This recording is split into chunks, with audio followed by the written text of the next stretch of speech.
원시적 불능. 그 정도 하면 된다. 그 다음에 이제 목적이 적법해야 돼. 한 장 넘겨. 여러분들 교재는 목적이 적법해야 됐을 때 21페이지. 자, 계약서에 쓴 내용이 적법해야 한다. 이 말은 법에 위반되어서는 안 된다. 그런 뜻이야. 그런데 우리 법에는 여러분들 1번의 의의에 강행규정 네모 쳐봐. 강행규정. 그 다음에 임의규정 2개를 네모 쳐봐. 그러면 여기 봐. 법에는 강행법규 또는 강행규정, 임의법규 또는 임의규정 2개가 있는데 여기 봐. 강행법규는 강제적으로 행해야 하는 법규야. 안 지키면 안 돼. 그러니까 강행법규는 뭐라고 됐냐면 준수해야 한다.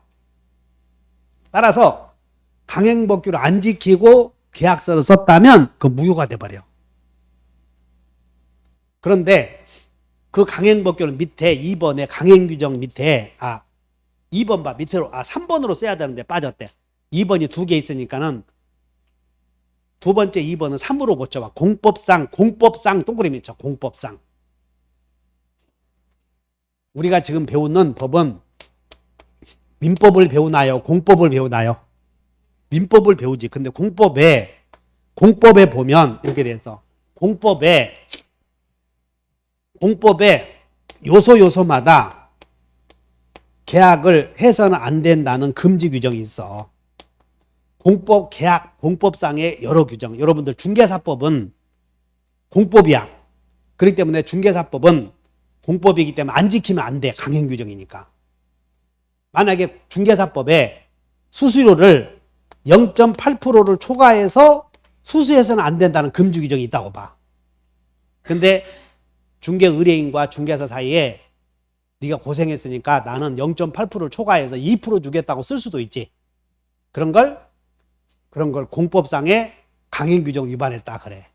그런데 그 공법에 강행 규정에는 다시 효력을 부인하기 위해서 만들어 놓은 규정을 효력 규정이라고 하고, 효력은 인정하되 그냥 처벌만 하기 위해서 하는 규정을 단속 규정이라고 그래. 그래서 밑에 공법상 효력 규정과 단속 규정이 나오는데, 자, 다시 한다. 효력 규정과 단속 규정은 민법에서 나오는 개념이다. 공법에서 나오는 개념이다. 민법은 전부 효력 규정이야. 효력을 부인해. 그러니까 민법은 단속 규정이라는 게 없어. 전부 다 효력 규정이야. 강행법규는. 따라서 공법상의 행위 금지 규정은 강행법규인데 거기에 효력 규정도 있고 단속 규정도 있는데, 효력 규정에 그냥 강행법규 위반하면 무효야. 이 강행법규는 민법을 가리켜. 강행법규. 그리고 공법상의 강행법규 효력 규정도 있는데, 효력 규정에 반하는 것은 무효, 단속 규정에 반하는 특약은 유효. 이렇게 돼버려. 단속 규정에 반하는 특약은. 다시 개념을 잘 이해해야 돼. 세법, 등기법, 공법, 중개사법, 민법을 제외한 우리 중개사 시험에서 들어가는 법은 전부 공법이야. 강행법규야. 지켜야 돼. 상민아, 세법 양도소득세 5% 내야 된다 그러면 내야지. 근데 2% 낸대. 그래서 세무소장이 불러. 너 왜 2%만 내냐? 그랬더니 매도인하고 매수인하고 2% 내기로 약속했구만요. 저런 씨. 안 된다. 이게 강행법규는 지켜야 되는 특약이 무효가 돼버려. 그런데 공법상 행위 금지 규정이 특히 예를 들어서 음식점에서 음식물을 판매할 때는 구청이 허가를 받아야 돼. 면허증을 받아야 된다고. 그러면 음식물을 허가를 받지 않은 음식점에서, 무허가 음식점에서 음식물을 판매해서는 안 된다. 행위 금지 규정이 있지. 그런데 무허가 주유소에서는 주유를 판매해서는 안 된다. 그런 금지 규정이 있어. 근데 그 금지 규정 위반하고 음식물을 팔았대. 아직 면허증 나오기 전에 식당이 개업했는데 친구들이 막 개업한다고 온 거요. 왔어. 면허증 나오기 전에. 내일 나와. 그래서 오늘 먹었다. 그러면 음식값 내야 돼, 안 내야 돼, 지금? 허가 없이 음식물을 판매해서는 안 된다. 그것이 강행법규야. 그래서 만약에 무효라면 돈 줄 필요 없지. 근데 그것은 가벼운 것이지. 그래서 그런 걸 단속 규정이라고 그래. 그 단속 규정에 반하는 것은 일단 유효. 그리고 관할 관청에서 나와서 처벌만 받으면 돼.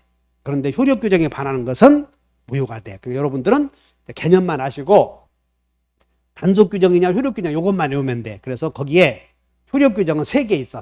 여기 우리 시험에 들어가는 허가를 요하는 규정, 그 다음에 명의신탁 금지 규정, 그 다음에 이자제한법 초과 수수 금지 규정, 중개수수료 초과 수수 금지 규정. 그래서 자 이거 봐. 허가 없이 초과 신탁 외워버려. 효력 규정 왼쪽에 허가 없이 초과 신탁은 효력 규정이야. 그러니까 무효가 돼버려. 그것은 동그라미 쳐. 1번 허가 없이,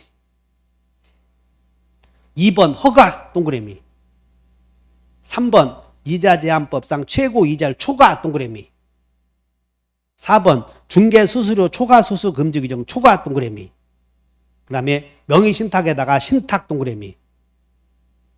그 정도 알면 돼. 그래서 우리 공통점이 허가, 그 다음에 허가 없이 초과 신탁 이렇게 나오지? 그러면 그 효력 규정에 반하는 것으로 무효가 돼. 오른쪽 단속 규정은 우연히에다가 우 동그라미 있죠. 우연히 1회에 중개 후에 적정한 수수료를 지급하기로 하는 약정. 우 동그라미. 그 다음에 중개 의뢰인과 직접 거래 금지 규정. 직 동그라미 있죠. 우지기. 그 다음에 무허가에 우지기가 무허가에다 무 동그라미. 무. 그 다음에 4번 주택법상 전매 금지 규정에 전 동그라미 있죠. 전. 그리고 부동산 등기 특별조치법상 미등기 전매 금지 규정에 전 동그라미. 그리고 부동산 등기 특별조치법상 중간 생략 동그라미 있죠. 생략. 자, 외워본다. 우지기가 무전을 생략했다. 이것은 유효야. 이건 단속규정 위반이니까. 이것은 단속규정 위반으로 유효. 여기 허가 없이 초과 신탁은 여기는 허가를 요하는 규정과 무허가하고는 달라. 무허가는 애초에 허가를 받고 거래를 해야 돼. 반복적으로. 근데 여기는 허가 없이는 일회성이야. 일회성. 여기는 반복성. 그러니까 무허가 건물 임대 그러면 유효. 무허가 숙박행위 유효. 무허가 음식점에서 음식물 판매행위 유효. 어디? 나봐. 무허가 농산물 판매행위 유효 무효. 무허가만 나오면 유효. 그리고 부동산은 무허가라는 말이 없이 허가를 받고 이렇게 해야 돼. 그래서 허가 없이 토지 매매 그럼 무효가 돼버려. 허가 없이 오고 무허가하고 달라. 무허가는 애초에 영업을 하기 위해서는 해야 돼. 근데 허가 없이 이런 말이 나오면 일회성이야. 일회성. 반복성이 아니고. 여기 자 외운다. 우지기가 무전을 생략했다. 유효. 허가 없이 초과 신탁 무효. 근데 여기는 토지거래 허가 규정 한 문제 나와. 우리 시험에 그냥 공부 따로 해야 되고, 명의신탁 있잖아요. 이것도 하루 해야 돼. 따로 우리 실명법에서 한 문제 나오잖아. 명의신탁. 이 두 문제는 따로따로 한 문제가 나와. 그런데 여기 초과 수수료 이자제한법, 그 다음에 중개수수료 초과 수수 금지 규정 있잖아요. 그런 거 초과 그러면 그냥 무효해버려. 초과 부분은. 그리고 이것은 과거에는 따로 한 문제 나왔는데 요즘에는 뭐 따로 한 문제 나온다 안 나온다 알 수 없어. 그래서 우리가 뒤지게 나올 거다 공부하잖아요. 그럼 안 내. 이상하게 안 낸다. 이 교수들이 아주 귀신같이 알아. 그러나 과거에 나왔기 때문에 우리는 이거 공부 안 하면 안 되니까 안 나온다 하더라도 해결을 하고 가야 돼.